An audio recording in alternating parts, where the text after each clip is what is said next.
নবদ্বীপ পরিক্রমা শেষ করার পর আমি পৌঁছে গেছি সমাজবাড়ি আশ্রমে। এখান থেকে মহাপ্রসাদের টিকিট কেটে নিই, তারপর রুমে চলে আসি। কিছুক্ষণ বিশ্রাম নেওয়ার পর আমি আবার রওনা দিলাম সেইখানে মহাপ্রসাদ খেতে। খাওয়ার আগে একটু সময় নিয়ে মন্দিরটা ভালো করে ঘুরে দেখি। প্রতিটি কারুকার্য, ছোট ছোট কিছু জিনিস যেন এক একটা গল্প বলছে।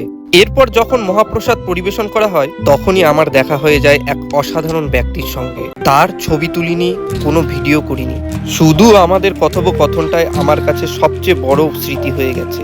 তিনি ছিলেন একজন প্রকৃত ভ্রমণ প্রেমী। ভারতের প্রায় প্রতিটি প্রান্ত ঘুরে ফেলেছেন, কিন্তু আমাদের মতো হোটেল বা লাক্সারি থাকার ব্যবস্থা করে নয়। তিনি বরং আশ্রম, মন্দির, ধর্মশালা এসব জায়গায় থেকে থেকে ভ্রমণের আসল রূপটা উপভোগ করেছেন।